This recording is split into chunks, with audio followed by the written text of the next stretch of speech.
Boa noite a todos. Meu nome é Silmara. Eu sou presidente do ICS UFRJ Student Chapter, que é um grupo de extensão internacional vinculado à Sociedade Americana de Química. Ele foi fundado em 2017 e é supervisionado pelos professores Peter Seidel e Estevão Freire, da Escola de Química da UFRJ. Eu quero receber mais. A motivação As não é nossas... boa. A motivação não é pura.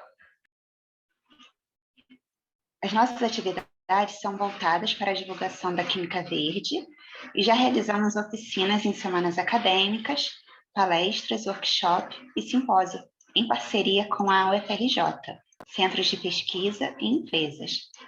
Atualmente o grupo tem 16 integrantes, 12 alunos de graduação e pós-graduação do IFRJ, da Escola de Química e do Instituto de Química da UFRJ, e 4 professores dos ensinos médio, técnico e superior do Cefet, do IFRJ, do IFPB e do Colégio Pedro II. Em nome de todo o grupo, gostaria de agradecer a presença de todos. Sejam muito bem-vindos. Nosso webinar de hoje tem como convidada a Carolina Grangeia. Carolina é graduada em Engenharia Civil pelo Cefet, RJ, mestre em Engenharia Urbana e Ambiental pela PUC-Rio e doutoranda do Programa de Engenharia de Produção da COP, UFRJ. Atualmente é analista plena de mobilidade urbana no WRI Brasil, atuando principalmente na área de eletromobilidade e participa voluntariamente como head de pesquisa em ESG no agronegócio na Aliança Brasileira de Pesquisa em Finanças e Investimentos Sustentáveis, BRASP. Ela se dedica também a pesquisas relacionadas à temática de eficiência energética, políticas climáticas e precificação de carbono no setor de transporte. Durante a sua trajetória profissional, atuou em empresas de energia e na área de inteligência de mercado de biocombustíveis e políticas climáticas, como o RenovaBio. Carolina, seja muito bem-vinda. Bom, então, primeiro eu queria agradecer o convite, achei muito legal essa iniciativa, né, e trazer esses dois mundos, falar um pouco de ESG, que acho que é a palavra do momento, todo mundo está ouvindo falar o que é ESG, analistas ESG, então, ter uma conversa com vocês, não sei quantos são da graduação, estão estudando ainda, mas entender o que o mercado está falando, quais são as demandas atuais, né, em relação a esse tema. E aí eu trouxe, na verdade, os conceitos de mercado, trazer um pouco da evolução da sustentabilidade nessa perspectiva ESG e alguns exemplos voltados para o tema que vocês estão mais familiarizados, né, dentro da Química Verde. Acho que não preciso nem falar, né, acho que quando vocês entram na internet, é o que mais aparece, empresa tal no ESG, tá, enfim, implementando boas práticas, ESG, padrões ESG, então isso é um mundo de informações diárias. E para eu explicar isso para vocês, eu antes vou trazer, acho que um marco para a gente hoje, que é entender onde a gente está, né? Qual é o primeiro passo aqui, entender qual é o nosso cenário atual. Trouxe aqui os cenários do IPCC, que ele traz o seguinte, alguns fatores, então, são relatórios gigantescos, são vários estudos científicos, e dentre essas referências, os fatos que esse relatório traz, ele traz informações bem relevantes em relação à temperatura global, tá? Um fato que ele coloca, e é bem crítico, é que a gente já está a 1,09, tá? É que está aparecendo aqui para mim para aceitar. Ok. A gente está a 1,09, tá? De temperatura global. Sendo que desse 1,09, ele deixa claro que 1,07 é referente a fatores humanos. Então, ele já afirma, nesse momento, que a gente tem fatores humanos muito preponderantes no aquecimento global. Ele ainda traz questões, por exemplo, de elevação, projeções de nível do mar, enfim, acho que vocês já ouviram, né, que o Rio de Janeiro vai sumir, cidades vão sumir, mas, de fato, ele traz uma urgência em relação a esse tema. Acho que um ponto muito importante que ele traz, que é a gente vai atingir, ele já está afirmando isso, 1,5 graus Celsius, tá? Que é o aumento em relação ao período pré-industrial. Até 2040, ele nem diz que é 2040, ele diz que até 2040 a gente vai atingir essa temperatura extra, né?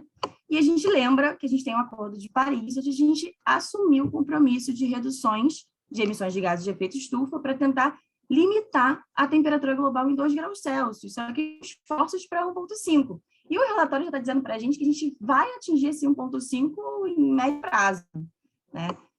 Acho que um ponto importante para colocar esse relatório, além dessas notícias trágicas e tudo mais, é que ele veio antes da COP26, que é a Conferência das Nações Unidas para Mudanças Climáticas, né, sobre mudanças climáticas.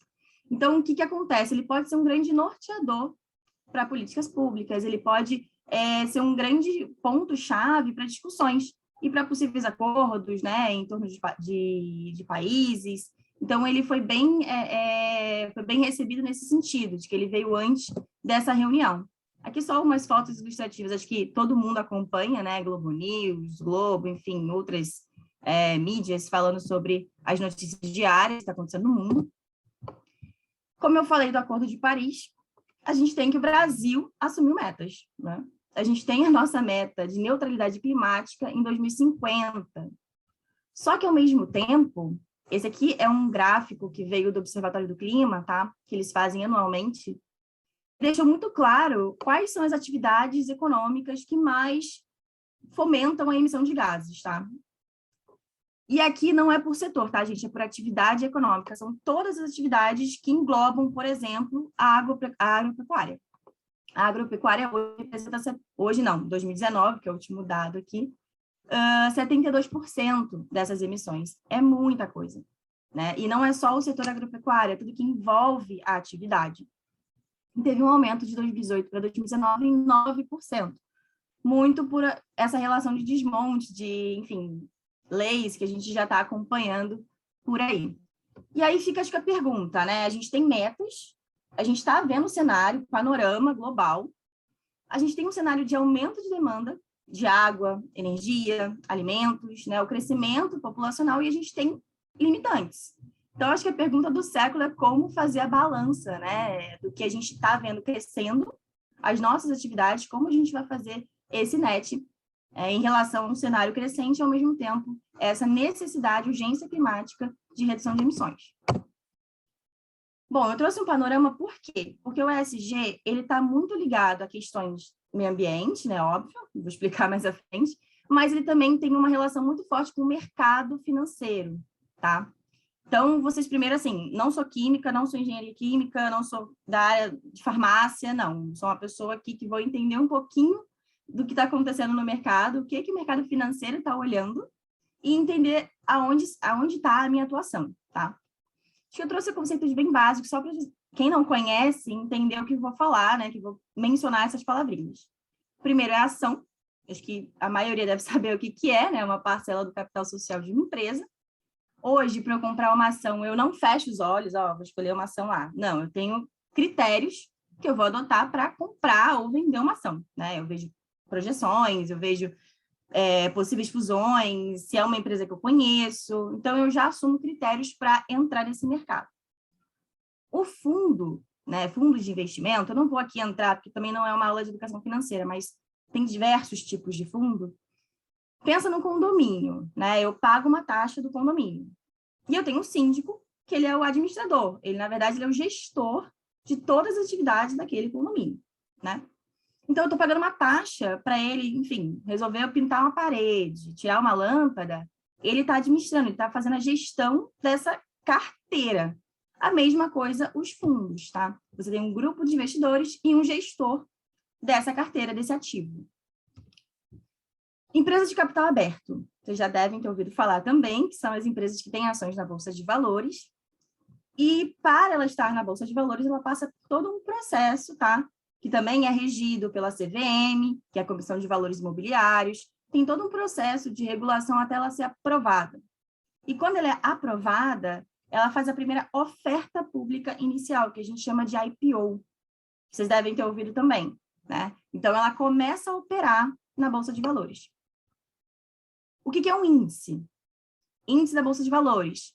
É uma referência. Ele te dá um norte, te dá um parâmetro do que você tem em relação a algum outro ativo, em relação a algum outro preço, né? No caso aqui, por exemplo, o ISE, que na verdade é o Índice de Sustentabilidade Empresarial, que tem na B3, né? A Bolsa de Valores aqui. Ele vai dar uma referência das empresas que mais atuam em relação à sustentabilidade empresarial, em relação à responsabilidade social. Ele faz esse panorama para a gente e dá essa referência. Por que eu estou falando isso? Porque a partir do momento que eu vou traçar a evolução da sustentabilidade com vocês, eu vou falar de clima, eu vou falar do meio ambiente, mas eu vou falar como o mercado financeiro está olhando essas questões para a gente chegar no ESG, tá? Então, acho que em primeiro momento, vocês que estudam Química Verde, quem está aqui também não é da Química, mas está ligado a esse tema, conhece, já ouviu falar, né, desses fatos, desses marcos, são vários, eu trouxe só alguns aqui, que, por exemplo, a Conferência de Estocolmo, que começou a trazer as questões de sustentabilidade, no sentido de que atividades humanas têm relações diretas com o meio ambiente, tá?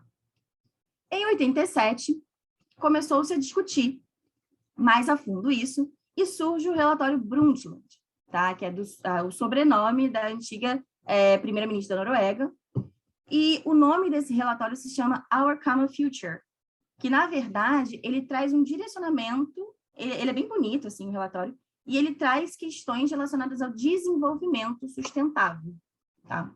Ele traz aqui, inclusive, uma frase que ficou muito conhecida, né? Atender às necessidades do presente sem comprometer a capacidade das gerações futuras de atender às suas próprias necessidades. O meu consumo hoje pode afetar minhas gerações futuras, meus filhos, meus netos, enfim. Em 94, desculpa, vocês também conhecem, que é o Triple Bottom Line, né, o tripé da sustentabilidade. Ele já começa a falar, do John Eckington, tá? Ele traz relações, né? E ele começa a falar, olha, tem interdependência social, ambiental e econômico dentro do contexto da sustentabilidade. E mais que isso, o John Eckington, inclusive, tem um livro muito bom, chamado Green Swan, que ele fala da crise que hoje se vive, né, a crise financeira associada a fatores climáticos. Então, ele lá atrás já falava disso, e hoje ele continua repetindo ainda mais fervoroso essa questão. Em 97, surge o Global Reporting Initiative, que, na verdade, é uma organização internacional que auxilia dando parâmetros, né, de como as empresas, como as corporações vão reportar seus relatórios, reportar suas questões socioambientais, suas questões, seus dados econômicos. Tá? Ele é bem conhecido, que é o GRI, que a gente chama. Quem trabalha com relatório de sustentabilidade conhece esse termo. Em 2004, aí aqui é um marco super importante, que foi a primeira vez que a sigla ESG apareceu no relatório, que se chama Who Cares Wins, tá? O primeiro relatório, quem se importa, né? Ganha.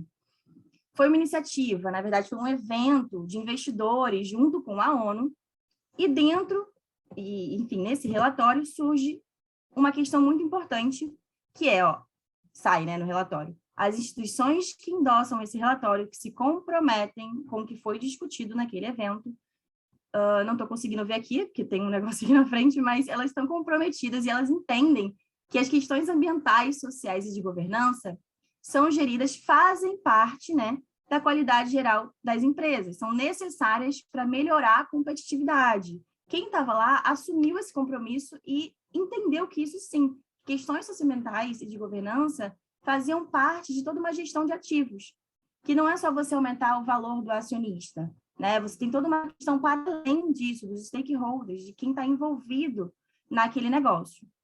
Também traz questões voltadas, claro, ao desenvolvimento sustentável. Ela fortalece esses pontos. E a partir daí, gente, começam a surgir diversas iniciativas do privado, principalmente, porque foi o mais cobrado, na verdade, em relação à sustentabilidade. Por exemplo, em 2014, surge o TCFD, que é o Task Force on Climate-Related Financial Disclosures, que, na verdade, até empresas que vocês conhecem, a Suzano faz parte, acho que a Klabin também faz parte, é uma força-tarefa para você divulgar apareceu para mim de novo.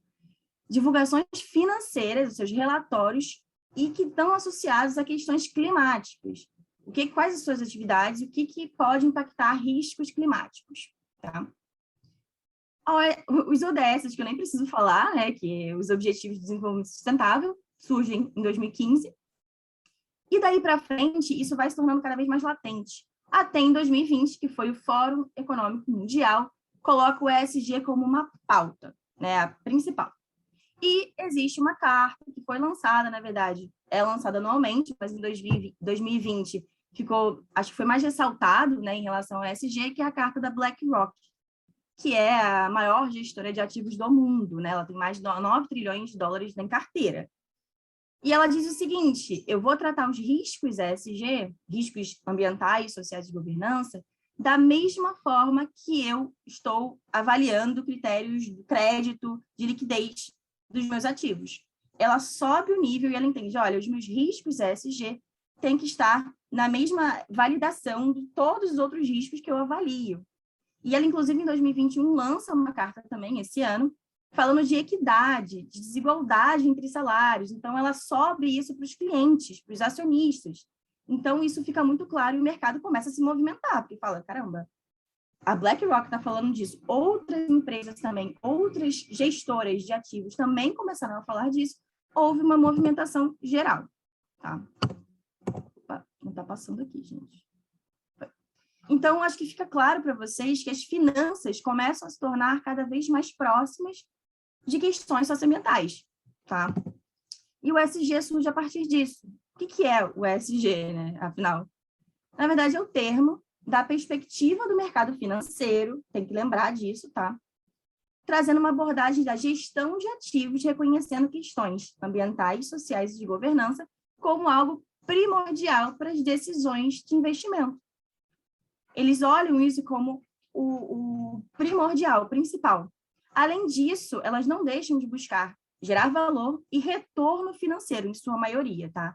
Não são só questões de gerar ações, mas também de ter o retorno financeiro, risco, retorno e o impacto também, o que elas estão gerando de impacto no mundo real. Então, o ESG, na verdade, representa um conjunto de valores e critérios que norteiam as questões corporativas, as organizações, em relação à ética, em relação à transparência, sobre os aspectos ambientais, sociais e de governança. Aí eu pergunto, né, quais são os seus riscos, né, quais os riscos e oportunidades financeiras associadas ao ESG? Que acho que é o primeiro ponto aqui, que é o ESG como perspectiva de mercado, eles começam a avaliar os riscos das atividades. Então, trazendo aqui o E, né, o E é o ambiental. São todas as questões associadas, né, que a empresa, que a organização trata em relação à questão da natureza, biodiversidade, todos os temas que estão relacionados, por exemplo, a mudanças climáticas, eficiência energética, gestão de resíduos. Então, tudo isso aqui está no tema do E, né? E as empresas, elas estão cada vez mais assertivas em relação a como reportar esses temas, de acordo com as atividades de cada setor, tá? O S, que é o social, ele traz questões referentes a comunidades locais, como que a empresa se porta em relação a respeito às comunidades, a diversidade e inclusão, haja vista o caso da XP, direitos humanos, compliance, que é uma coisa assim da lei, né? Respeito ao consumidor, tudo que tem a ver com relações de direitos humanos e relações entre pessoas, clientes e qualidade de vida no trabalho, tá? E o G é meio que o guarda-chuva, né? Não tem nada se você não tiver o G, a governança.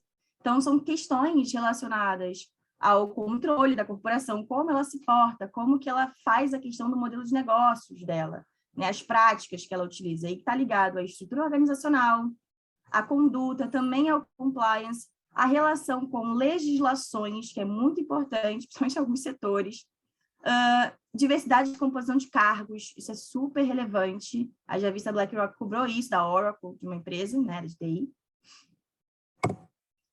E aí, assim, só trazendo um todo aqui. Falei de riscos climáticos, falei de relações com o meio ambiente, como o mercado financeiro está olhando essas questões. E agora, a gente tem um chamado espectro de investimentos, que é como está se dando, né? Como é que isso está sendo refletido. O que o investidor ele está olhando, o que ele pode fazer, né? Então, vamos lá. A gente sabe de investimento tradicional, que é um investimento que a gente está acostumado a ouvir, né? Que tem um objetivo, um retorno financeiro. Sempre, assim, pode pensar ou não pensar em questões socioambientais e de governança, tá? Quanto mais vai indo para a direita, aqui nesse espectro, mais eu vou chegando na filantropia, que é quase as doações. Eu vou gerar o bem sem ter essa objetividade de ter um retorno financeiro. Eu vou gerar um impacto no mundo real, eu vou criar coisas, eu vou gerar isso sem objetivar esse retorno, né, o dinheiro. No meio disso, estão as práticas também mais voltadas ao que está acontecendo hoje dentro do ESG, que são empresas que têm, por exemplo, investimentos responsáveis ou sustentáveis, que tem uma linha tênue entre eles, tá?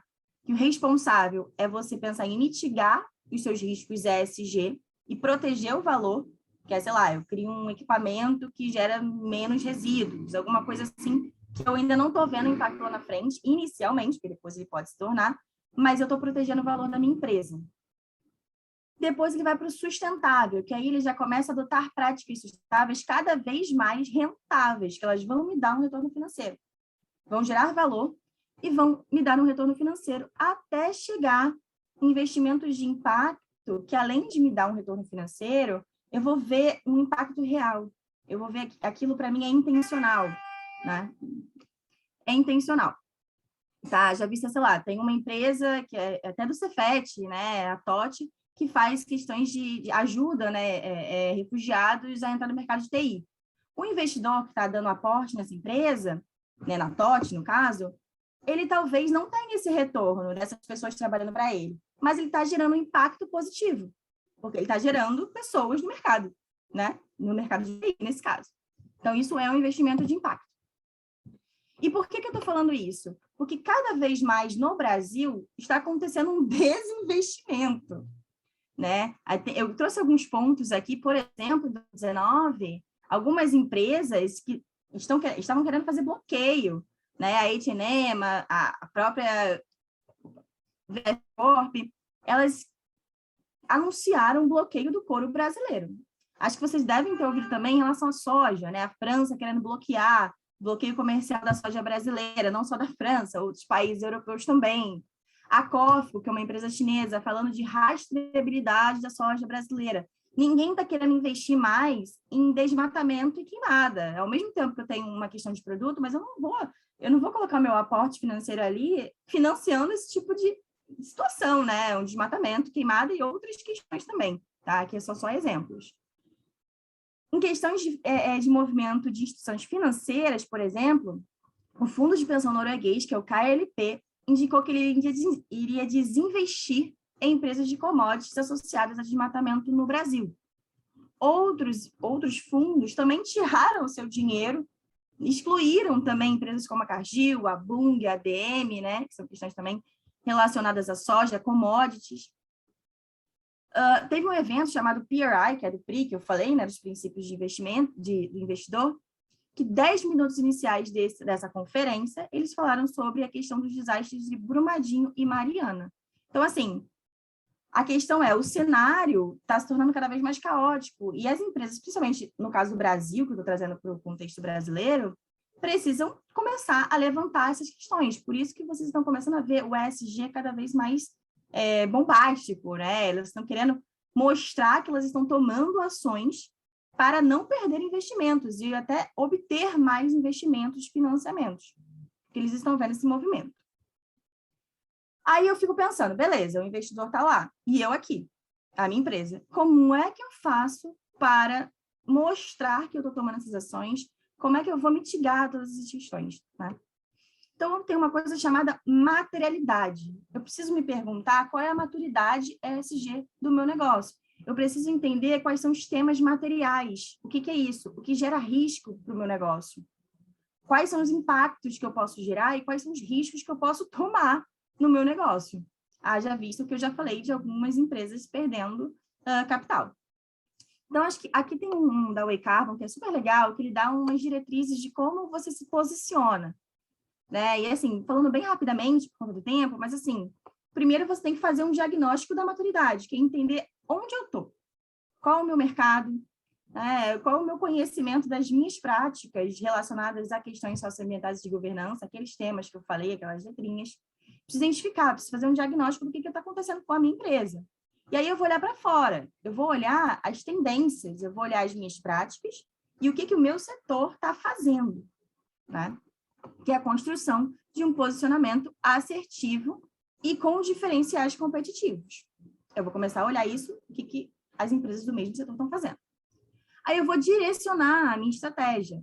Eu vou começar a identificar os meus temas materiais, aqueles que de fato geram um risco maior para o meu plano, e gerar um plano de ação, com objetivos, com indicadores, com métricas e metas de cada uma daquelas letrinhas. E aí eu vou comunicar para o mercado. A parte mais importante do ESG não é só as práticas, mas também reportar para o mercado, porque o acionista, o investidor, ele vai ter que ver isso de alguma forma.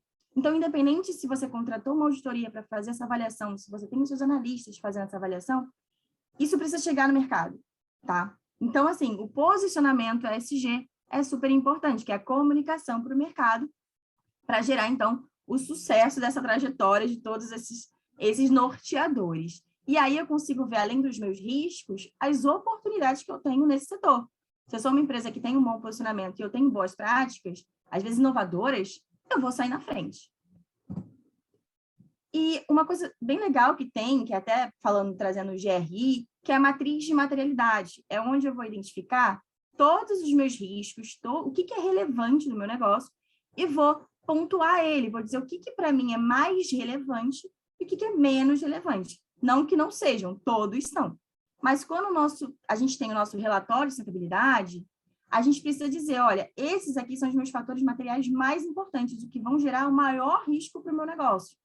E aí, isso vai ser visualizado por todos os stakeholders de outra forma, até para montar um plano de ação e uma gestão de risco daquilo ali. Então, você dá luz àquelas questões mais importantes para o seu negócio.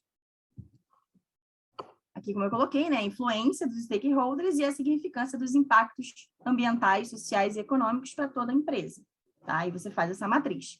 Aqui são alguns norteadores, guidelines, né? Como eu falei do GRI, tem o SASB, são norteadores, como eles dão tipo guidelines, né? Para você seguir, para montar o seu relatório de sustentabilidade, para reportar isso para o mercado. Tem empresas que usam todos, isso aí vai de cada um.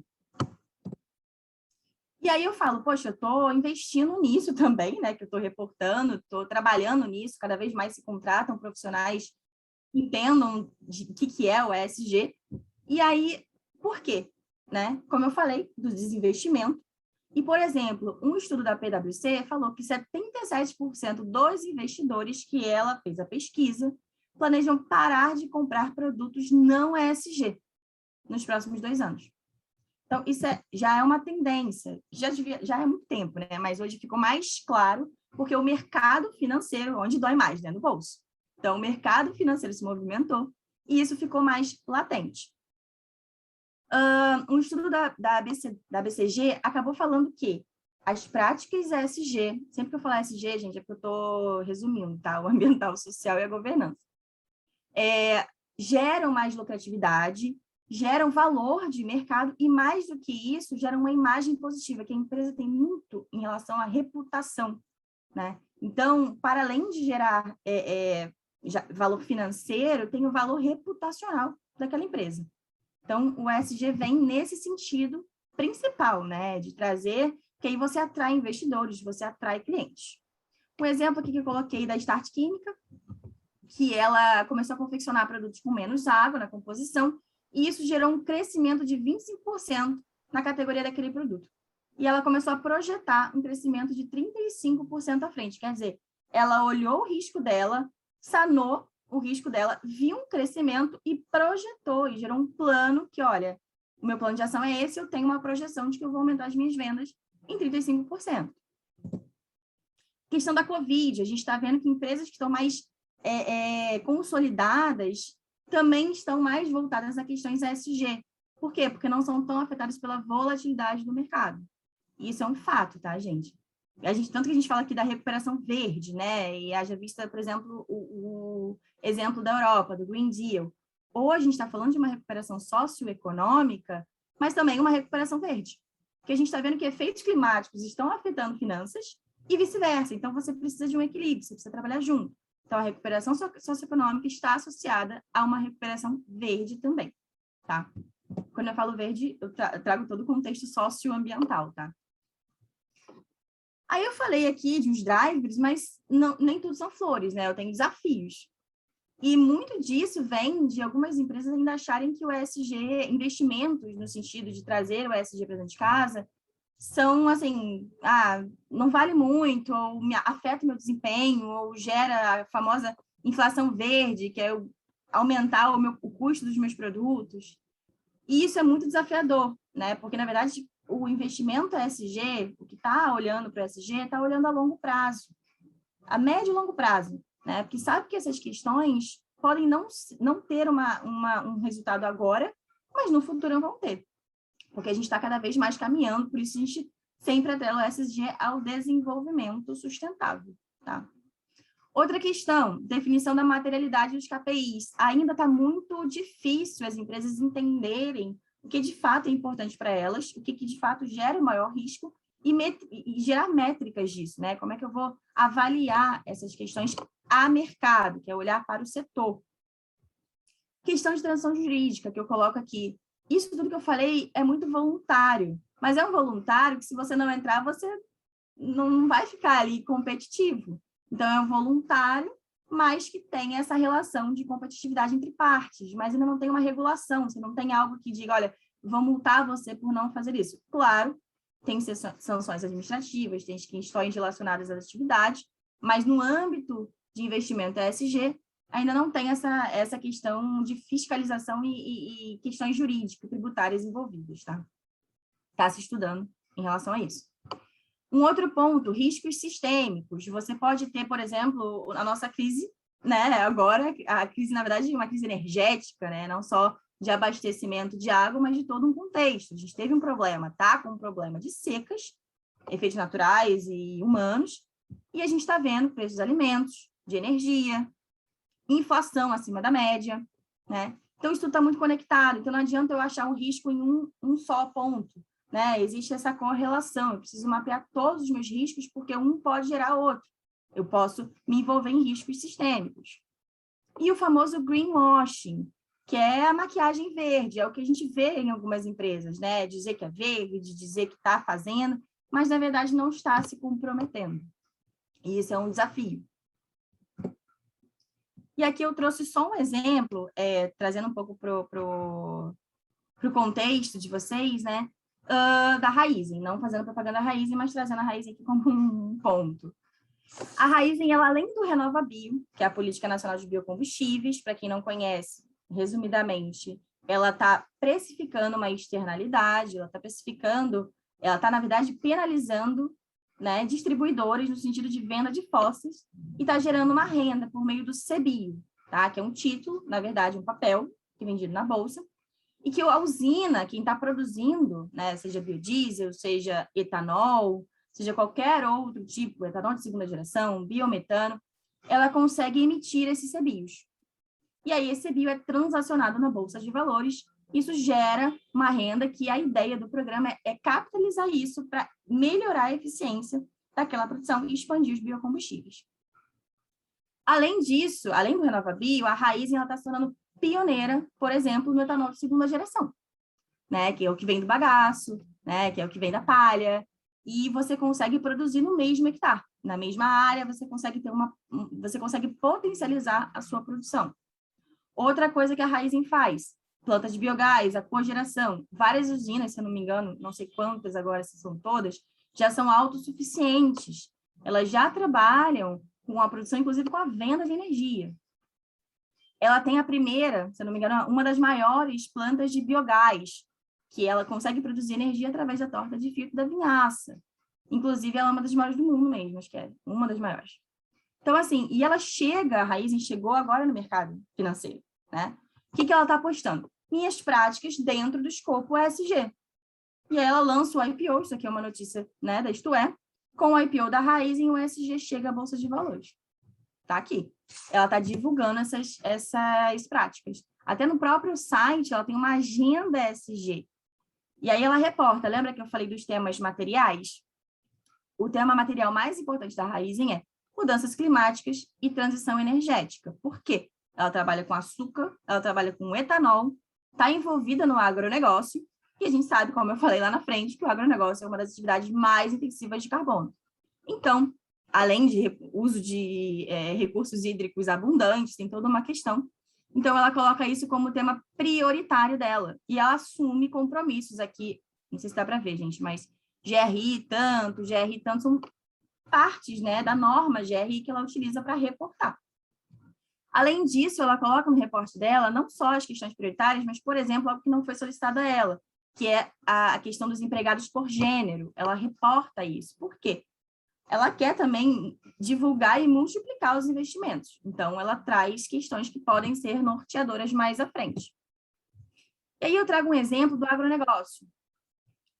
Desafios do agronegócio no Brasil. A gente sabe que o agronegócio, como eu falei lá na frente, tem uma questão de rastreabilidade, questões competitivas não só no mercado doméstico, mas internacional. Né? A questão, por exemplo, de tendências, né? Mudanças de comportamento do consumidor, você vê pessoas deixando de comer carne, por exemplo. Tem toda uma questão que o agronegócio ele é muito dinâmico, ele precisa estar atento o tempo inteiro nas questões de tendência e projeções. E aí, como é que ele atua nas questões ESG? E que está acontecendo, mas ainda muito devagar, porque acho que falta uma comunicação mais... eles estão tentando, mas é uma comunicação mais assertiva, né, em relação ao mercado aqui Brasil e internacional. Dentre as boas práticas, tem as questões institucionais, que é conselhos administradores, gestão de risco, como eu falei, e tem as questões que entram no nosso nível de pesquisa, por exemplo. Né? Eu posso falar, por exemplo, de agroecologia, trazer os sistemas, né, de integração lavoura-pecuária. Dentro da química verde, eu tenho a questão, por exemplo, de fixação do nitrogênio. Eu posso trabalhar questões de adubo vegetal, adubação verde, né, que chama, que é o uso de leguminosas. Eu tenho questões hoje relacionadas à rastreabilidade. Tem pessoas estudando blockchain, usar o blockchain para a relação de rastreabilidade, principalmente da soja, que está sendo, acho que, a principal commodity hoje que está sendo questionada. Outro ponto, economia circular, a relação de eficiência energética, como é o caso da Raízen. O uso de nanodefensivos, né, para a questão de pragas, doenças, a redução do uso de fertilizantes, mudança. Então, isso tudo engloba boas práticas e está no escopo ESG. E está no escopo que deve ser utilizado, deve ser mostrado para o mercado. Uma outra empresa que faz muito sucesso, assim, não fazendo propaganda, mas é porque ela, de fato, está ranqueada, inclusive, entre as mais sustentáveis, assim, em relação ao Easy, por exemplo, ao índice que eu falei para vocês, é a Suzano. Ela tem no site dela temas materiais. Ela consegue ter métricas, né, de quais são os temas prioritários dela. Claro, são vários aqui, mas ela traz planos de ação para todos eles, baseado não só no GRI, como eu falei, como no SASB também. Então, ela está fazendo essas questões aqui, ela traz isso a público, que é o ESG mais importante, é você trazer essas boas práticas para o mercado financeiro, Por exemplo, a Suzana agora tem a startup que ela está apostando em fibra verde por meio de nanopartículas, né, de celulose, para produzir, entrar no mercado de moda sustentável. O que é isso? É um investimento sustentável. Por quê? Ela está entrando no mercado e ela está apostando lá na frente num retorno. Haja vista que a gente está vendo aí questões latentes de pessoas consumindo os famosos eco-friendly, né? Que não é mais uma tendência, é uma realidade. Então, as empresas estão se adaptando a essas questões. E acho que como ponto final, que eu não sei quanto tempo eu tenho, mas eu queria trazer, resumidamente, o ESG e por que a gente está falando com a Química Verde também, né? Porque que a gente está nesse fórum aqui.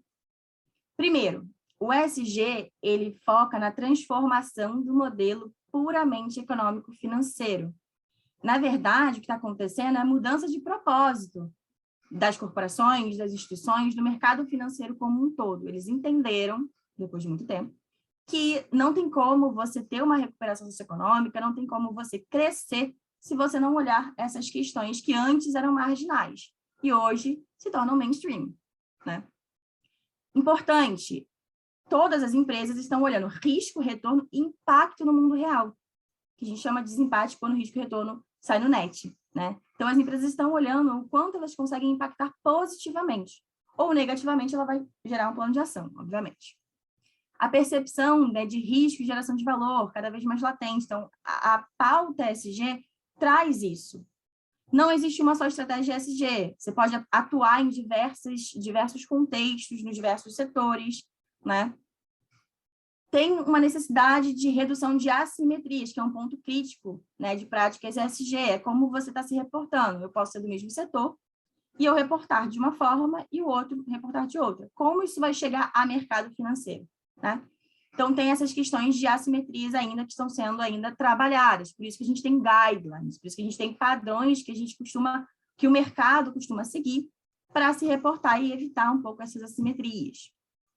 O mais importante, diálogo. O ponto mais importante da ESG não são só as práticas, mas é você trazer isso para o mercado financeiro olhar, porque o ESG é a perspectiva do mercado financeiro sobre questões socioambientais e de governança. Então, isso precisa ser passado. Por isso que vocês estão vendo um boom de notícias, né? Tudo é ESG, todo mundo tem ESG, mídia ESG, porque isso é importante, esse sentido de divulgação. Lembrando que não tirando as práticas de greenwashing, que não é só você divulgar, é você se comprometer. E trazendo aqui no contexto final, princípios da química verde nos processos podem ser grandes aliados nas práticas ESG. A gente sabe, como eu mostrei uma planta de biocombustíveis, eu mostrei a Suzano, que está com práticas entrando em moda sustentável. Eu acho que, assim, as soluções que a gente está propondo, a gente não, vocês que são da química, eu não, mas é propor cada vez mais usos menos intensivos, no caso do agronegócio, de nitrogênio. Acho que a essência da química verde está muito interligada à questão ESG, porque vocês estão dando soluções para questões que o mercado está procurando, né? Está cada vez mais procurando não gerar, né? Reciclar. E acho que isso está muito ligado às práticas, às questões, aos princípios da química verde. Eficiência energética, a relação com resíduos, né? Prevenção da poluição, tudo isso está conectado às práticas ESG. Só que eu estou falando só do ambiental. Não.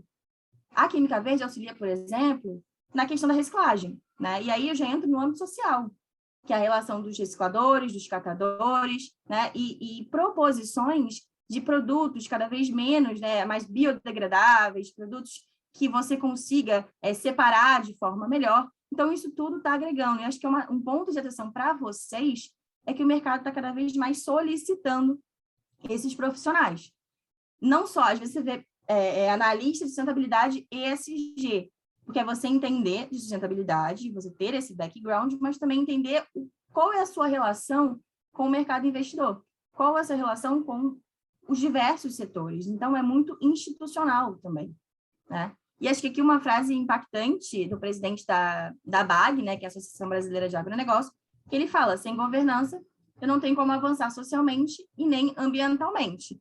E é uma frase vindo do presidente, né, do CEO, né, da ABAG. E acho que, para finalizar, essa frase que é bem legal, que é assim, as forças de mercado estão fazendo com que nos adaptemos às mudanças climáticas.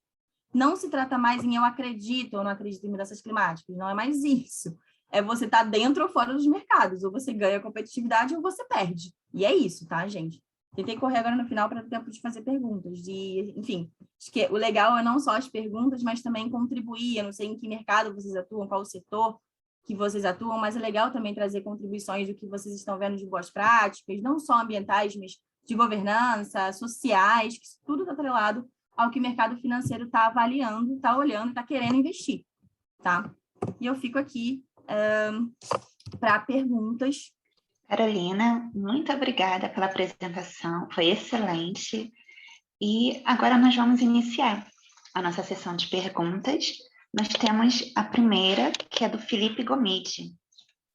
Ele parabeniza a sua apresentação e perguntou se existe alguma métrica que traga algum índice de sustentabilidade junto a investimentos. Ele diz em torno de ações e outros fundos de investimento. E comenta que seria muito útil ao investidor saber de algum índice ou algo assim, junto ao valor de uma ação. Bom, foi o que eu falei. A gente tem, por exemplo, o ISE, que é o Índice de Sustentabilidade Empresarial. Ele traz esse panorama, ele traz esse termômetro. Inclusive, um exemplo da Vale, que foi retirada desse índice por conta dos acidentes, porque o índice dizia, olha, essa aqui é a empresa no setor mais responsável, socialmente responsável e em termos de sustentabilidade. E aí ela foi retirada. O que aconteceu no ISE é que esse ano eles estão modificando a métrica, porque para você entrar nesse indicador, você precisa passar por tem uma metodologia específica, tá? E você passa por um processo seletivo. Então, hoje, por conta da Vale, por conta de outras questões também, a Bolsa, a B3, está reavaliando as métricas do ISE. E hoje está muito mais, está afunilando muito mais essa relação. Outras métricas têm um índice de carbono, por exemplo. A Suzano, é que eu tinha até um slide aqui, mas eu tirei. Ela faz parte dos dois. É um outro indicador de reporte das empresas mais negociadas na Bolsa e que fazem esse reporte também, estão atreladas à questão de emissões de carbono. Então, tem índices, né, que já trazem esse feeling para o investidor. Os fundos, o BNDES acabou de anunciar, tem um mês, fundo ESG.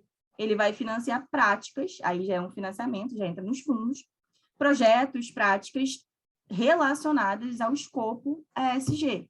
Tem outros fundos, enfim. Acho que no Brasil ainda está se estruturando, né? Também, não posso dizer que é novo, porque não é novo conceito, mas ele só trouxe mais relevância agora por conta, principalmente, dos embargos, né? E do mercado lá fora já está olhando isso, os investidores internacionais estarem olhando isso com outros olhos, né? E o Brasil está ali no topo acho que, das discussões, principalmente em relação ao desmatamento e tudo mais. Então, assim, está se construindo, por isso que eu até fiz questão de trazer essa linha, né, essa evolução, está se construindo essas métricas, esses índices, né? As métricas hoje voluntárias que eu falei, poderiam ser, são os padrões, né, os guidelines, tem o GRI, tem o SASB, que hoje, olhando para o mercado, a maioria já usa, né? As principais empresas da Bolsa já usam isso. Então, é meio que algo já em comum, né, com as principais empresas. Mas isso está evoluindo, os fundos estão evoluindo também, estão olhando cada vez mais, como eu dei o exemplo inicial da BlackRock, em todos os outros fundos também estão começando a olhar essas questões, e o BNDES aqui no Brasil é um ponto, um fator assim, preponderante de divulgação, né, como aconteceu agora esse ano, tem menos de um mês. Então, isso está evoluindo ainda e cada vez mais o investidor está olhando para isso, e os fundos estão trazendo isso para dentro de casa, assim como os índices estão sendo reavaliados, né, para ser cada vez mais afunilados, cada vez mais restritos, para evitar o greenwashing, como eu falei, né, para evitar uma questão de só dizer que é verde e não tomar, de fato, as ações. Acho que eu falei demais, mas acho que não sei se eu respondi ou se eu falei demais, mas acho que é isso. Respondeu sim. Carolina, a Johanne também parabenizou essa palestra, disse que é muito esclarecedora e necessária. E temos uma pergunta que foi anônima no nosso formulário. Tem a ver com indicadores e certificações, no caso de empresas, né? Como se diferenciar e mostrar que a empresa segue o ESG? Então, esse acho que, inclusive, eu coloquei no slide de desafios, que são essas assimetrias que estão acontecendo no mercado, né? Como eu falei, existem referências de relatórios, né, para você seguir guidelines para você reportar nos relatórios. E cada vez mais, por mais que você use o GRI, por mais que você use o SASB, ou enfim, tem outras que eu não vou lembrar agora, mas tem outros padrões que você pode utilizar, esses são padrões internacionais, tá? Então, tem todo esse contexto. Mas cada investidor vai solicitar uma um certo ponto que ele acha que é o mais relevante. E aí, o que acontece? A empresa, naquela questão de definir a matriz de materialidade, entender o que de fato é importante para ela tem que ser muito transparente. É isso que cada vez está sendo mais solicitada, você conseguir reportar as suas ações, seus riscos, de cada vez mais transparentes. E aí você vai conseguir atuar na gestão de riscos e até oportunidades. Quando você olha toda a sua matriz, você consegue achar algumas oportunidades, tá? Mas, assim, existem questões, desafios em relação à assimetria dos dados, principalmente dentro do mesmo setor, mas isso vai avaliando também, isso vai sendo avaliado. Se tem um auditor, muitas empresas contratam um auditor. Então, ele já tem esse know-how, ele já traz questões e acaba pontuando isso. Olha, vamos ser mais assertivos aqui. E aí você consegue passar a dialogar com o mercado financeiro de forma mais precisa. Que acho que no todo o ESG é muito disso, do teu diálogo e convencimento com os seus investidores de que, olha, eu estou aqui, ok, estou dentro do mercado, estou tomando as minhas ações, mesmo que eu tenha impactos e eu estou fazendo a gestão desses impactos, né, dos meus riscos para não gerar tantos impactos negativos. Então, é mais esse diálogo com os mercados. E aí não é só o mercado financeiro, tá, gente? Tem também o consumidor direto. Como eu falei do eco-friendly, a gente está perdendo o mercado porque o consumidor não quer mais. Ele está olhando hoje, ele olha como se fala? Olha de onde veio o produto, né? Se tem tantos cosméticos, quem aí está comprando cosmético livre de parabeno, né? Todo mundo, acho, não sei, de vocês aí, mas, enfim, inclusive eu aprendi com a minha irmã sobre isso. Então, assim, o você usar produtos, né? Essa linguagem com o consumidor também é super importante. Então, o ESG, ele engloba todas essas pontas, né? O investidor apostando nessa produção, né? Nesse setor, de modo que esse setor esteja olhando questões sociais e ambientais de governança de forma precisa, isso vai atender ao cliente, que é o que ele está solicitando, e ao acionista, que também é o que ele está solicitando, né? Que seja mais visível. Não sei se eu falei demais de novo, mas acho que eu respondi. Sim, respondeu sim, foi bastante claro. E, Carolina, o Felipe fez uma outra pergunta. Se você vê, de algum modo, o ESG como greenwashing, caso sim, em quais ocasiões? Isso sempre aparece também em noticiários, tem empresas que colocam, fazem muita firula, né? Marketing, que é você usar do termo ESG para dizer que você está, de fato, fazendo ações. Não sei se em algumas ocasiões, na verdade, são alguns exemplos, né? Algumas coisas é o caso da XP, por exemplo, né? Inclusive, está tomando sanções administrativas, que é a questão da equidade, a questão né? Não precisa nem falar, né? Mas sim, a XP não tanto na questão ESG, agora que ela aborda isso há muito tempo e a gente viu um cenário completamente diferente do que ela está abordando. Então, isso, de certa forma, é uma forma de você maquiar o que você está dizendo, que na verdade você não está atuando. Isso é um exemplo. Estou pensando aqui em outros exemplos, mas assim, o ESG não é que ele seja o greenwashing, ele não é. Ele é a perspectiva do mercado financeiro sobre questões socioambientais, né? Mas ele pode gerar o greenwashing. Se não for bem reportado, se você não tiver uma avaliação precisa, isso pode se tornar, sim, pode ser uma maquiagem, que é o que muitas empresas estão fazendo, né? Não posso também dar nomes aos bois aqui, mas, assim, tem empresas que usam isso como maquiagem somente para vender. Eu digo que eu sou eco-friendly, eu digo que eu tenho isso, mas, na verdade, não é bem assim, né? Então, ele pode se tornar o greenwashing quando eu falei, né? Quando acontece essa questão de você só usar o marketing e não atuar em cima. E, Carolina, nós recebemos algumas perguntas no formulário que girava em torno dos desafios de implementação do ESG em modelos de negócio de empresas. Você explicou de uma forma muito clara na sua apresentação. Você tem mais alguns pontos que possam complementar essa questão dos desafios? Porque realmente foi uma pergunta bastante frequente no formulário. Sim, e é uma pergunta que, de fato, eu mesma faço, porque tem a questão que eu falei, né, da própria corporação achar que isso vai impactar, na verdade, que é um extra, que, na verdade, vai me gerar vai me tirar da competição, mas, na verdade, não, ela te bota no mercado, né, mas ainda tem essa dificuldade de assimilar isso, porque acho que é uma percepção, porque tanto está na moda, né, vamos dizer assim, moda, o termo, não a ação, mas o termo, que algumas empresas ainda acham que isso é uma onda, e não é uma onda, né, é uma coisa que já acontece há muito tempo, ficou mais latente agora. Dentre os desafios, acho que o principal até coloquei na apresentação, né, que é a materialidade, você entender os seus riscos, entender onde o seu setor está, e muito disso das métricas e dos stakeholders, da relação que você tem com os investidores, da relação que você tem com o seu cliente. E isso é algo que é um desafio para muitas empresas, conseguir reportar isso, né, e não ser só a divulgação massiva, né, mas, de fato, entender isso e reportar isso e se comprometer no que ela está reportando. Mas o principal, assim, o desafio mais latente que eu vejo, acho que é no começo, é quando você define a tua materialidade, o que são os temas primordiais para você, que são esses temas que você vai trazer a mercado, que você vai evidenciar para os seus acionistas, para os investidores. Sim. E quanto aos investidores, também surgiu uma outra dúvida. Por que o ESG atrai investidores? O investimento realmente vale a pena?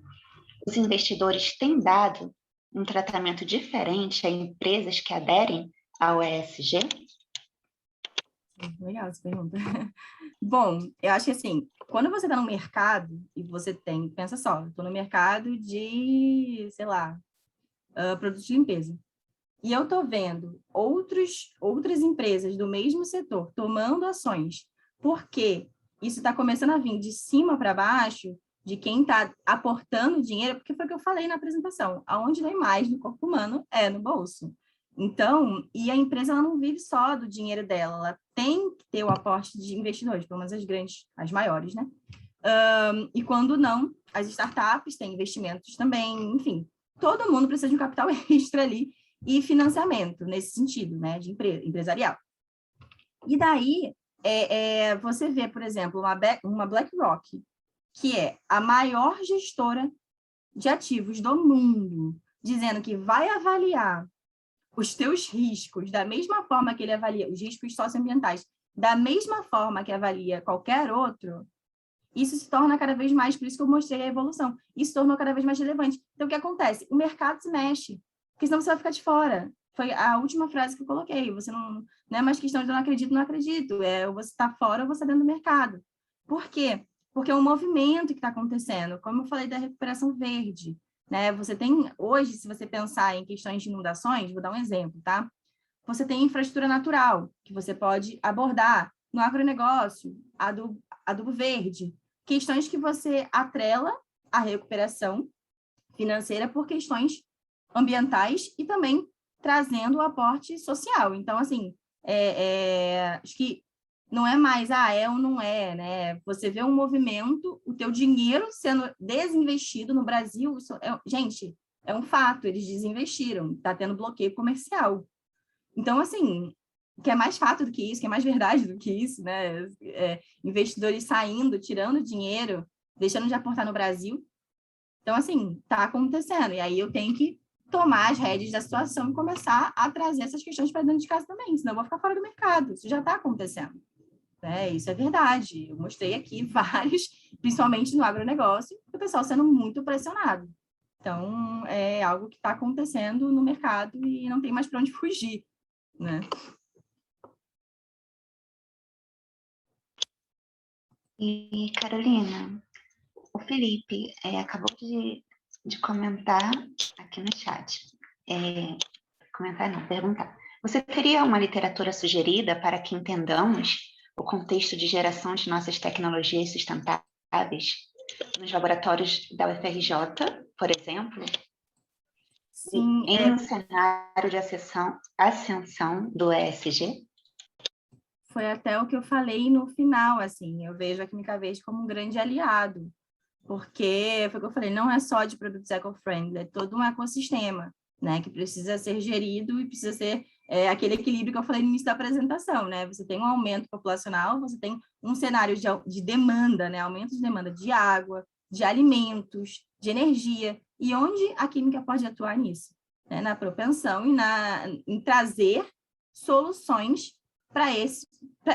A mesma coisa no social, né? Como eu falei também, não é só ambiental, acho que a química está em tudo, pode contribuir para diversos pontos. Como literatura, assim, ainda está muito escasso, tá? Enfim, literatura sobre isso, mas, como eu falei dos reportes, né? Do PRI, por exemplo, o PRI, ele tem, se você jogar no Google, você vai achar todos os princípios do PRI, eu posso até jogar aqui, ou mandar para a Silmara no e-mail, depois ela divulga para vocês. Tem pessoas super importantes que vêm estudando o tema há muito tempo, né? Que é a Sônia Favaretto, tem o Fábio Perovic, tem várias pessoas que hoje estão aparecendo aí na mídia, mas que vêm estudando ESG há muito tempo, né? Porque trabalharam em bancos e têm essa noção do que é a sustentabilidade, do que é a relação com o ecossistema e tudo mais. Então, eles têm know-how para falar e tem materiais também na mídia e tudo mais, mas de literatura, eu vou ficar devendo agora de nome, mas eu posso depois passar para a Silmara. O que mais eu vejo são reportes mesmo, até porque está muito atrelado a questões de resultado financeiro, né? Então, se você pegar, por exemplo, carta BlackRock, se vocês jogarem no Google, vocês vão ler, vocês vão entender do que eu estou falando, porque não é uma linguagem só de mercado financeiro, é uma linguagem do mercado financeiro tratando questões socioambientais. E aí você vê a diferença? Você vai lá, tem equidade de gênero, tem desigualdade de salários, ele coloca isso na carta para os clientes. Então, tem muito reporte, mas eu posso no final depois passar para a Silmara alguns nomes assim que eu tenho e ela depois passa para vocês. Muito obrigada, Carolina. Então, nós estamos caminhando para o final do nosso webinar. Eu queria agradecer novamente por você ter aceitado o convite, por todas as suas contribuições, que foram excelentes sobre o tema. Muito obrigada mesmo, Carolina.